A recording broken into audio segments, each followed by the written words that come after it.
Perfect কালাভুনা তৈরি করতে চাচ্ছেন তাহলে রেসিপিটি দেখে নিতে পারেন। কালাভুনার মশলা তৈরি করার জন্য সাদা এলাচ, কালো এলাচ, দারচিনি ভেজে নিয়ে এর সাথে দিয়ে দিলাম ধনিয়া আর জিরা, দিয়ে দিলাম 2টি তেজপাতা, গোলমরিচ আর লবঙ্গ দিলাম, দিয়ে দিলাম সামান্য একটু জয়ত্রী। চুলা বন্ধ করে 1 চা চামচ রাঁধুনি দিলাম। ভালো মতো ভাজা হয়ে গেলে সামান্য একটু জয়ফল দিয়ে ঠান্ডা করে নিয়ে তারপরে গুঁড়া করে নিব।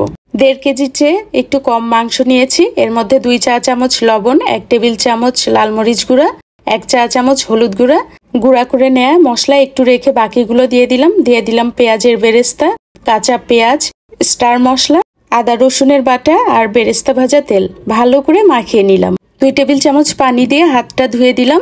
দিয়ে দিলাম কাঁচামরিচ। আধা ঘন্টা রেস্টে রেখে দিয়েছিলাম।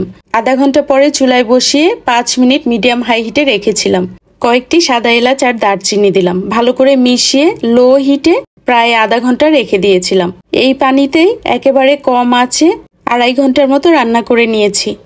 মাংস সিদ্ধ হলে ও কালার চলে আসলে দিয়ে দিলাম আধা চা চামচ রাঁধুনির গুঁড়া আর করে রাখা মশলার গুঁড়া আধা চা চামচ। বাগারের জন্য রসুন কুচি, বড় করে কাটা পেঁয়াজ কুচি, শুকনা মরিচ আর আদা কুচি ভেজে নিলাম। পেঁয়াজগুলোকে লালচে করে ভাজা যাবে না। কালাভুনার মধ্যে দিয়ে ঢেকে 2 মিনিট রেখে দিয়েছিলাম। এরপরে নামিয়ে সার্ভ করে দিয়েছি।